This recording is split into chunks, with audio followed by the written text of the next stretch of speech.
Thanks for being out. Beautiful day. All right, Tu veux aider papa? Tu veux aider ton papa? Tu veux bâtir des maisons? we're gonna go that OK. way. Okay, avec maman. Tu vas avec maman? Oui. Oh, Tu vas avec maman? il veut que je travaille. Il me pousse vers le micro. Merci, Cruz. Et Cruz, est-ce que les maisons sont en paille?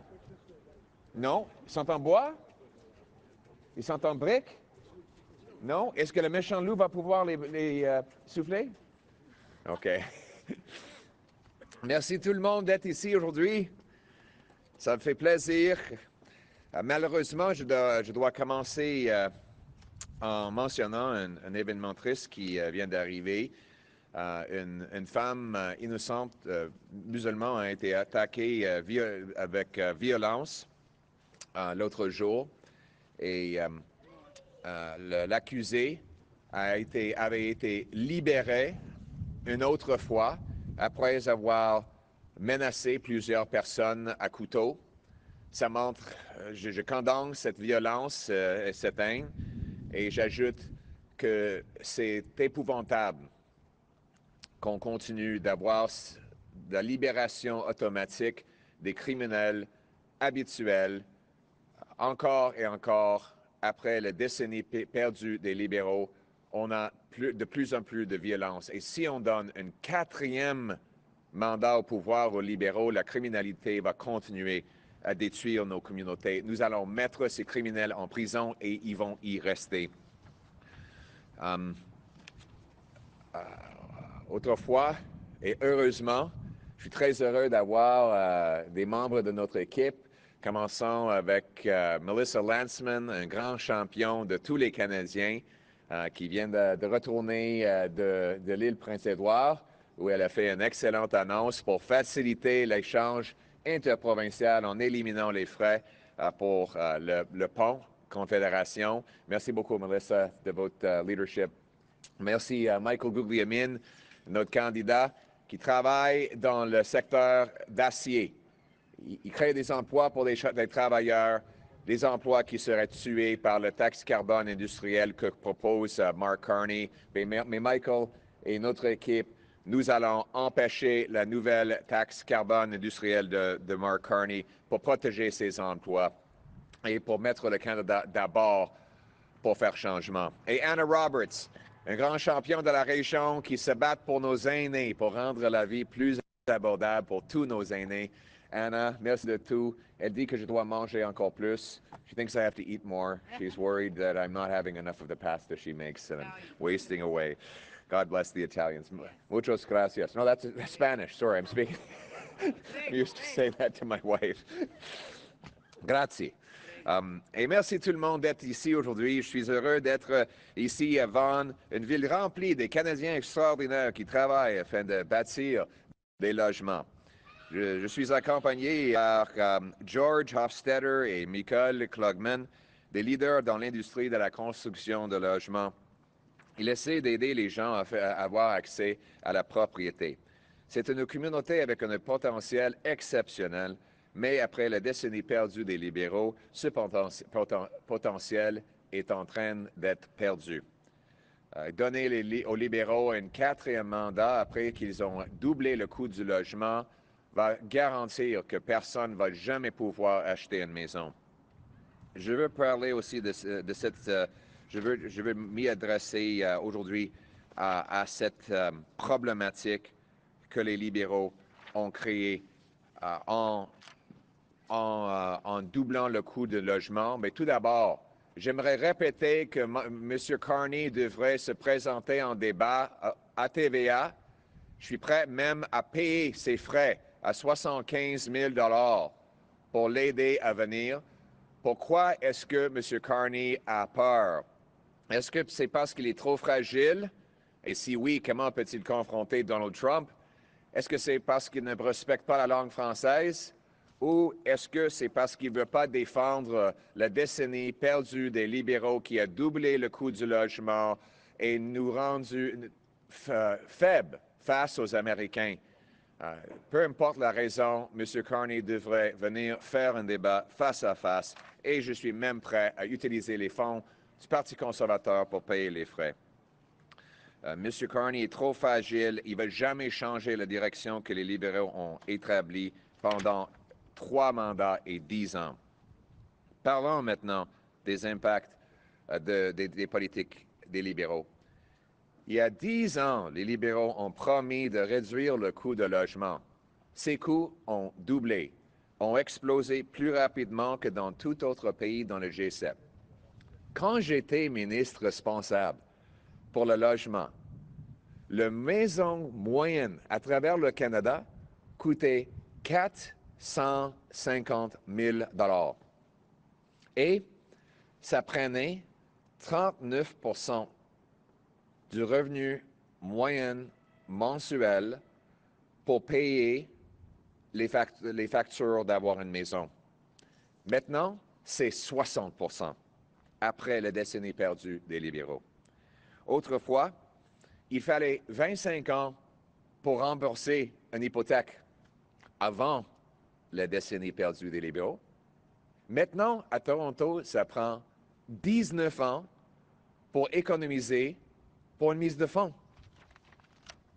Vancouver est maintenant le pire marché immobilier en Amérique du Nord. Toronto, le deuxième. Les deux villes sont plus chères que New York, Chicago, Seattle et toute autre ville dans l'Amérique du Nord, même si ces villes-là ont plus de revenus familiales, plus de personnes et moins de terrain. Aux États-Unis, c'est moins cher. À Vancouver, il faut maintenant gagner 243 000 $. À Toronto, c'est 225 000 $ pour pouvoir acheter une maison. Les libéraux ont provoqué cette crise du logement en gonflant la demande avec l'immigration et l'impression de l'argent hors de contrôle. Le pire de la crise du logement des libéraux s'est produit après que Mark Carney était devenu conseiller économique à Justin Trudeau en 2020. Immédiatement après, la crise du logement a pris l'ampleur. Au cours des 2 premières années où Mark Carney a conseillé M. Trudeau, le prix d'une maison moyenne a augmenté de 300 000 $, de 533 000 à 835 000. Ça, c'est le bilan des conseils économiques faits par Mark Carney. Et au cas où il n'y a aucun doute par rapport à son bilan, permettez-moi de citer le Financial Post. La bulle immobilière au Canada peut être attribuée à Mark Carney et son penchant pour la politique monétairement accommodante. Il semble que le London Daily Telegraph avait raison récemment quand il a parlé du, et je cite, « touche Midas inversé » et que, et je cite, « l'ancien gouverneur de la Banque d'Angleterre a laissé une traînée de destruction derrière ses exploits brillants. » Brillant, on parle sarcastique. Le Telegraph a également rapporté que tout comme il avait lorsqu'il a été au Canada, M. Carney a imprimé, je cite, « il a imprimé trop d'argent dans le sillage de la crise financière » et ils ont ajouté « il a manqué d'occasion de rendre les logements plus abordables ». Au moment où il a quitté ses fonctions en Angleterre, rapporte le Télégraphe, Carney avait créé un désordre que ses successeurs ont eu du mal à réparer. M. Carney avait contribué à une crise immobilière en Angleterre comme gouverneur là-bas, lorsque ses conseils ici au Canada a causé les mêmes problèmes. Et il en a profité. À Brookfield Asset Management, il a été cité par le Bureau du défenseur fédéral du logement du Canada comme étant l'une des principales entreprises nord-américaines engagées dans la financiarisation prédatrice du marché immobilier. Donc, il a augmenté le coût de logement pour les locataires dans leur propriété. M. Carney va continuer de profiter des hausses de loyers parce qu'il a des investissements à Brookfield, toujours, qui favorise l'inflation immobilière. C'est la réalité de son bilan. Et maintenant, les libéraux veulent avoir un quatrième mandat pour rester au pouvoir et continuer d'augmenter les coûts. Aujourd'hui, on vient d'apprendre que le pire ministre de l'immigration dans l'histoire du pays, Sean Fraser, va se présenter pour les libéraux encore. C'est le même ministre de l'immigration qui a mis en place l'initiative du siècle libéral pour augmenter notre population à 100 millions de personnes, une augmentation qui a massivement contribué à la crise de logement. Et maintenant, on voit les résultats dans le chaos avec les mêmes députés libéraux, des mêmes ministres libéraux, des mêmes conseillers libéraux, des mêmes promesses libérales. Un quatrième mandat pour les libéraux serait une catastrophe pour la jeune génération qui cherche à obtenir accès à la propriété. M.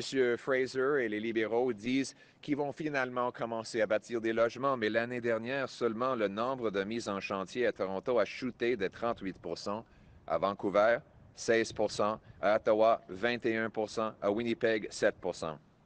Ils bâtissent la bureaucratie et pas des logements. C'est pour ça qu'il y a quelques mois, j'ai annoncé qu'un gouvernement conservateur allait éliminer le TPS sur les maisons de moins d'1 million de dollars. Mais depuis ce temps-là, le problématique a empiré. Autour de moi aujourd'hui, on a des maisons qui vont coûter plus d'1 million de dollars. Incroyable! Incroyable! Il y a 10 ans, une maison d'1 million de dollars, c'était un château sur une colline, regardant une Val d'Or. Maintenant, une maison à Kitchener-Waterloo coûte plus cher qu'un château en Suède ou en Écosse. C'est ça l'incroyable phénomène que les libéraux ont causé après leurs 10 années, leur décennie perdue. Par exemple, le prix de référence à Toronto est maintenant 1,89 million $. À Vancouver, c'est 1,2 million $. À Oakville, 1,26 million $. Excuse-moi. À Mississauga, 1,06 million $. Donc, c'est même pas possible d'acheter la maison moyenne pour 1 million de dollars dans nos plus grands marchés après 10 ans des libéraux au pouvoir. Et c'est pour ça qu'il faut faire des ajustements pour réagir au rythme de crise de logement libéral. Donc, le choix dans les prochaines élections, c'est le suivant. Est-ce qu'on va, après la décennie perdue des libéraux qui a doublé le coût du logement, donner aux libéraux un quatrième mandat? Ou bien, est-ce qu'il faut mettre le Canada d'abord pour faire changement en choisissant un nouveau gouvernement conservateur qui va bâtir des logements abordables? Donc, j'annonce aujourd'hui qu'un gouvernement conservateur va mettre le Canada d'abord pour faire changement en éliminant le TPS sur les maisons de moins de 1,3 million de dollars. Ça va économiser juste à 65 000 $ pour l'achat et 3 000 $ par année dans les paiements hypothécaires. Ça va stimuler 36 000 plus de logements supplémentaires chaque année pour créer des nouveaux emplois et augmenter des salaires et générer plus de 2,5 milliards de dollars en PIB pour notre pays. Laissez-moi vous montrer ce que ça signifie.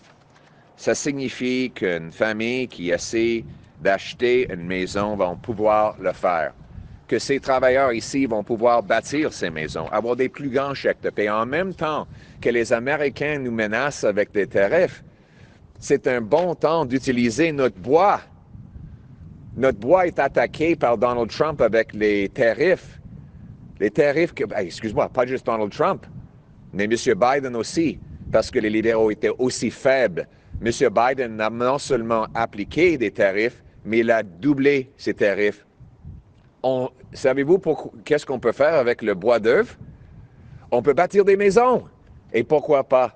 En éliminant le TPS, on va encourager plus de construction, ce qui va supporter notre économie. On n'a pas besoin des Américains pour bâtir des maisons ici au Canada.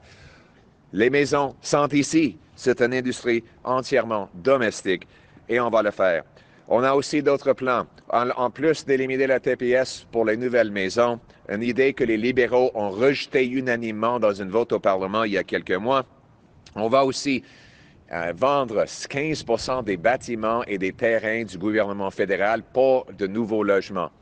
On va inciter des municipalités d'accélérer les permis de construction, de libérer les terrains et de réduire les taxes sur la construction pour bâtir 15% de plus par année.